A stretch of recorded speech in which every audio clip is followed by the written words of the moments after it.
Queridos estudiantes de tercero de secundaria, sean bienvenidos una vez más a este su espacio, tu espacio de la clase de Ciencias Sociales.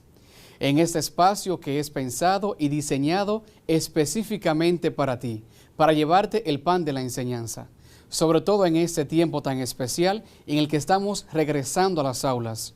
Pero sabes bien que debemos continuar con nuestro compromiso cívico ciudadano, ese que hoy está salvando vidas.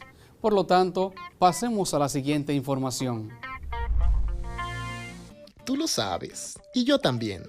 Gracias al sentido del tacto podemos percibir el tamaño, la forma, la textura, dureza y la temperatura de los objetos. Y es precisamente cuando hacemos uso de este sentido que llevamos a nuestras manos múltiples virus y bacterias. Pero el problema radica en que puedes llevar estos microorganismos a otras partes de tu cuerpo.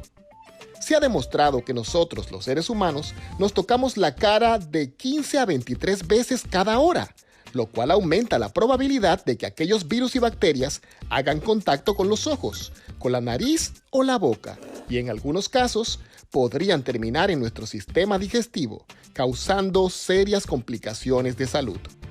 Recomendación: lavarse bien las manos, tantas veces como sea necesario. Tú lo sabes, y yo también. Cuidemos nuestra salud y la de nuestros seres queridos. ¿Qué nos falta para emprender este camino del aprendizaje? Tener a mano tus lápices, tu cuaderno y sobre todo nuestra Constitución Dominicana, esa que nos ha acompañado en este proceso del tema democracia, estados de derecho, poder legislativo, poder ejecutivo, poder judicial, para que ese conocimiento te ayude a ti a acrecentar esa identidad ciudadana, la identidad de dominicanos. Neurona, ¿cómo estás el día de hoy? Muy bien, profesor Luis. ¿Y usted? Esperando que tengas para nosotros el repaso de la clase anterior. ¿Lo tienes a mano? Lo tengo listo.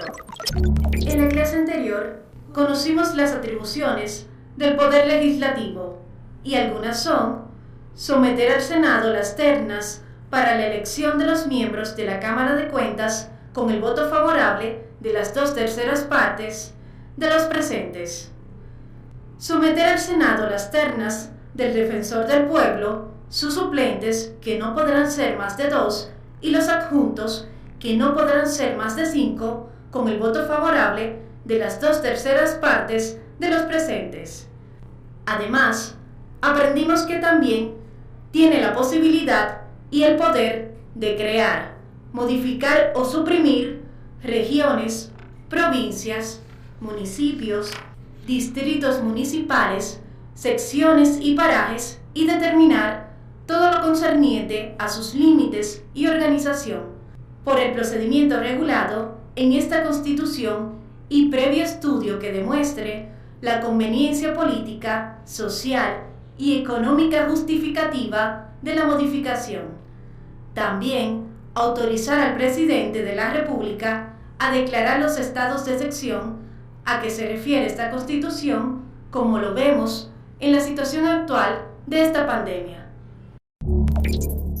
Qué bueno, mil gracias por el repaso. Ya conocemos parte del trabajo que le corresponde al Poder Legislativo y sabemos bien que lo componen los diputados y los senadores. En cambio, el Ejecutivo está directamente el presidente de la República. Damos un paso en el conocimiento de ese tema, sobre todo para nosotros adentrarnos bien y saber con más precisión esto de la democracia y el sistema de derecho. Por eso te ofrezco la palabra clave del día, y nuestra palabra clave es consenso. Consenso. Según el diccionario de la Real Academia Española, es el acuerdo producido por el consentimiento entre todos los miembros de un grupo o entre varios grupos.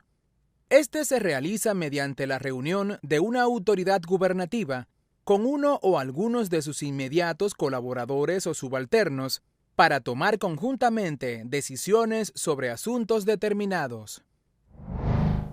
Fíjate, el consenso siempre tiene de base el acuerdo, Mutuo acuerdo es el diálogo que se realiza entre dos o más personas buscando aclarar una idea. El consenso es vital para el accionar del poder legislativo. ¿Por qué? Porque se necesita tener claro cada proyecto de ley que luego es aprobado y promulgado por el Poder Ejecutivo. Sucede que por medio del consenso, la población tiene la posibilidad de elegir a sus gobernantes. Es esencial que en la democracia exista el consenso, diferente a la dictadura, que no se consulta a la ciudadanía y muchos menos está presente los poderes del Estado. Por lo tanto, el consenso forma parte esencial de la democracia. Es el mutuo acuerdo. Y sabemos bien que en los acuerdos cada parte asume un compromiso. Compromiso que luego deberá de manifestar en su accionar. Hay una relación directa entre estas dos cosas, la democracia y el consenso. ¿Cuál es? La democracia como sistema político de participación ciudadana, la voz cantante la tenemos nosotros. Y el consenso necesita la expresión del pueblo.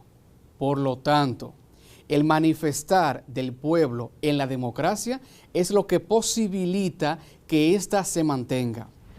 Dicho sea de paso, el Poder Judicial lleva consigo velar por la ejecución de las leyes. Cuestión que las leyes amparan la naturaleza de la democracia. Por lo tanto, cuando se actúa fuera del margen de la ley, ya se está actuando en contra de los principios de la sociedad. Dígase así que aquellas personas que actúan en contra de la ley no están actuando bajo el consenso de legalidad, bajo el consenso que prima y que es la base de la democracia. Porque recuerda bien, en la democracia participamos, pero también obedecemos las leyes. Cuestión que ya te he mencionado que cada gobernante está sujeto a la ley. Decimos que el poder está bajo la sujeción del principio de legalidad. Dígase, el actuar de cada gobernante es en base a la ley que dictamina ese país, o sea, nuestro país. Cuando se habla a nivel global, cuando se habla de los tratados internacionales, es el derecho internacional que le atañe esa parte. Pero cuando hablamos a nivel del país, como somos nosotros, República Dominicana, cada gobernante debe actuar no en base a lo que diga la ONU, sino en base a lo que diga la Constitución Dominicana. Así que debemos tener presente que la sujeción al principio de legalidad es otro de los elementos principales de la democracia. Del mismo modo, ese principio de legalidad está sujeto al consenso, porque ninguna ley puede ser aprobada, ni derrocada, ni modificada si no es mediante el consenso. Y en aquellos momentos en lo que no se hace por medio de la Cámara de Diputados o el Senado, sino que se hace una modificación de la ley en base a lo que opina el pueblo, lo que se hace es que el presidente emite un referéndum y por medio de este la ciudadanía expresa su parecer. Y aquí también continúa esto presente. El consenso es fundamental dentro del sistema político de la democracia. Ocurre que la Constitución del Estado, por medio de la voluntad de la mayoría, en base a principios y procedimientos democráticos, como lo es la organización del gobierno del Estado, en base al principio de división e independencia de los poderes, que distingue lo que ya conocemos, el poder legislativo, el ejecutivo y judicial en la Constitución. Te he mencionado claramente que debe estar la sujeción a la ley, por medio de aquellos que ejercen el sometimiento al derecho de todos los ciudadanos, sin ninguna distinción. Dentro de nuestro sistema democrático, gracias al consenso, debe estar siempre presente el reconocimiento en la Constitución Nacional y en las leyes de los derechos humanos, lo que conocemos como los derechos fundamentales. ¿Por qué? Porque ese accionar de cada uno de los poderes del Estado debe tener presente las garantías procesales básicas con rango constitucional. Dígase que lo que dice la ley debe ser ejecutado por todos. Dado que la irretroactividad de las leyes penales, la no aplicación de penas no prevista en la ley a través de un órgano judicial independiente e imparcial, en el que nadie puede ser privado de su libertad sin orden de autoridad competente. Por lo tanto, sabemos que todos en el sistema democrático tenemos los mismos derechos y tenemos los mismos deberes. Dígase, los mismos deberes como responsabilidad ciudadana. Eso es bueno saberlo y es fundamental porque sabemos que está la vinculación entre democracia y ciudadanía. Sin la ciudadanía, la democracia no existe. Y para que esa exista, necesita la presencia de los ciudadanos. El consenso, la expresión de la voluntad popular son fundamentales para mantener la estructura del sistema político. Llegado a este punto, ¿tenemos alguna pregunta, Neurona? Tenemos 2 preguntas, profesor. Estrella Pimentel, desde Pedernales, nos pregunta lo siguiente. ¿Existen otros tipos de sistema político? Claro que sí, Estrella. Fíjate, por la edad que tienes, sabemos bien que solo conoces el sistema democrático. Y qué bueno, porque en este tenemos una participación. Pero puedes preguntarle a tus abuelos que para el 1930 aquí no reinaba la democracia, sino que estábamos bajo una tiranía, un sistema político que se llama dictadura, que fue el tiempo de Trujillo. Aparte de la dictadura, también están los sistemas comunistas y socialistas. Estos son diferentes sistemas políticos que algunas sociedades han tenido en lo largo de su historia. Pero nosotros hoy reina en este país el sistema democrático. Bien, pero sí, como te he mencionado, hay otros sistemas. ¿Alguien más pregunta? Sí, profesor. Antonia Costa, desde el Licey al Medio, Santiago, pregunta. Profesor, si salgo mucho tiempo del país, ¿pierdo la ciudadanía? No, porque ya eres dominicano. ¿Dónde aplica esto? Cuando tú vas a otro país, solicitas residencia, luego eres ciudadano. Si sales de ese país, tienes un tiempo, dependiendo de la política que tenga cada país, para regresar. En cuanto que no puedes ausentarte. Dígase, tú no puedes ir a un país X, pedir ciudadanía, alcanzarla y luego irte de ese país y no regresar nunca. Debes regresar, tienes el compromiso de regresar. Pero en el caso que supongo que eres dominicano y naciste aquí de padres dominicanos, no la pierdes si sales fuera, porque serás extranjero allá, pero aquí siempre serás un ciudadano. Entonces, reitero, solamente se debe regresar al país en el cual tú alcanzas la segunda nacionalidad, aquel país donde tú alcanzas otra ciudadanía. Pero ya si naces aquí, si eres dominicano, de padres dominicanos, no perderás esa ciudadanía. Bien, así que tranquilo, puedes viajar y regresar sin ningún problema. Bien, ¿alguien más pregunta? No hay más preguntas. Mil gracias a ambos por sus preguntas. Saben bien que esto no solo ayuda a aclarar dudas, sino a enriquecer el conocimiento de todos. Así que pueden continuar haciendo llegar esas preguntas. Ahora damos un paso en este tema. Ocurre que para el siglo XX, este concepto que estamos trabajando, democracia, volvió a adquirir una notoriedad en el debate público internacional. ¿A respuesta de qué? Del surgimiento de temas complejos ante los cambios globales. La caída del socialismo real, que es otro tipo de sistema político, por cierto, el neoliberalismo como una de las nuevas formas de globalización, la reducción de los derechos sociales y el aumento de la desigualdad, la tercera ola de la democracia, las migraciones masivas. La ciudadanía combina elementos de identidad colectiva y de acceso a la justicia y a la igualdad. ¿Qué suceden en la democracia? ¿Qué ocurre con esto? Que el tema ya se viene trabajando, pero si a una persona del siglo XIX le mencionas el tema democracia, fácilmente lo escucha como autogestión, fácilmente piensa y cree que es autonomía del Estado, pero más que eso es participación ciudadana. Por lo tanto, en ese tiempo se trata de conceptos polémicos que se prestaron a distintas definiciones y alcances, sobre todo en los campos de filosofía y de sociologías políticas. Un autor conocido en este tema, Norberto Bobbio, sostenía que cuando se habla de la democracia, se debe siempre de considerar quién está autorizado a tomar las decisiones colectivas y bajo qué procedimiento, a través de cuáles análisis, bajo qué concepción política, sobre todo porque debe enfatizarse al bienestar de la población.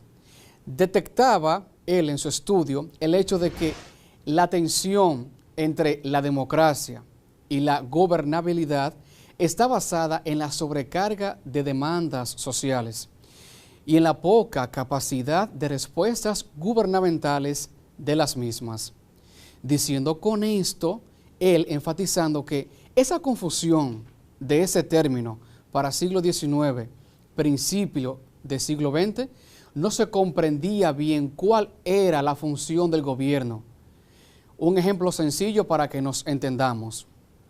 Si ocurre un problema social, muchas veces decimos el gobierno debe solucionarlo, pero en ocasiones olvidamos que como ciudadanos tenemos una responsabilidad y que hablar de gobierno es hablar de todos.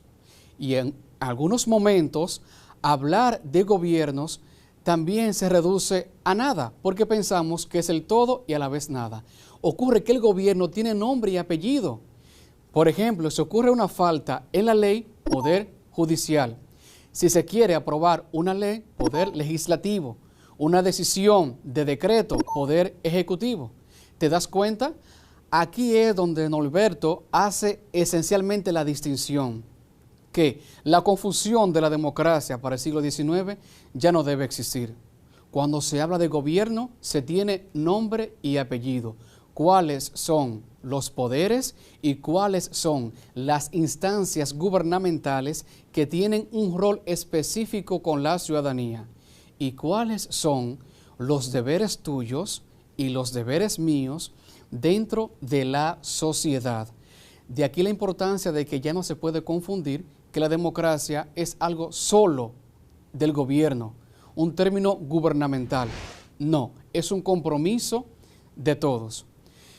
Y en la historia han ocurrido diversas situaciones. Por ejemplo, un personaje, Mahatma Gandhi, se convirtió en una inspiración para aquellos movimientos de la no violencia de Martin Luther King. Y en 1930, en una entrevista con el Time, llegó a compararla con el episodio de un motín que hubo en Boston, que desembocó en la independencia de Estados Unidos. La marcha de sal no tuvo el mismo resultado. Son épocas, situaciones de la época, pero dejó claro en ese momento, ese movimiento, a los británicos, el poder de la no violencia de Gandhi para unir al pueblo en su contra. Otro ejemplo de lucha es el de Nelson Mandela en contra del apartheid en Sudáfrica. El apartheid era la segregación racial donde los negros no tenían los mismos derechos. Exacto, y hablando de derechos, te menciono qué dice la UNESCO y Kant sobre esto. Por lo tanto, pasemos a la siguiente información. La UNESCO plantea que es fundamental establecer relaciones basadas en la tolerancia y la solidaridad entre poblaciones separadas por diferencias culturales.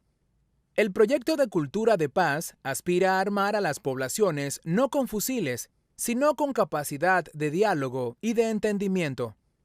El proyecto de cultura de paz propugna la justicia y la igualdad de oportunidades para todos, especialmente para las minorías, las poblaciones indígenas, los refugiados y los desplazados.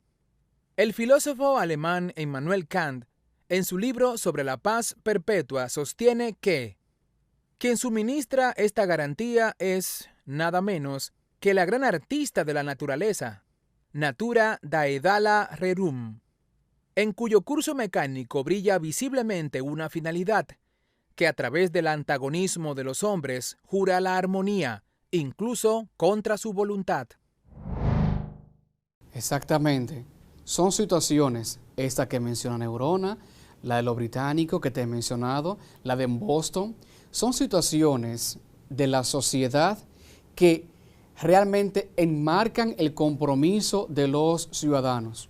Por lo tanto, no podemos decir que todo lo que se hace en la sociedad es responsabilidad del gobierno, porque recuerda bien, dentro de la democracia está el consenso y está la participación ciudadana, que debe ser siempre activa y responsable, bajo los principios de legalidad, sujeto a lo que manifiesta, lo que encasilla la ley. En nuestro caso, la Constitución Dominicana.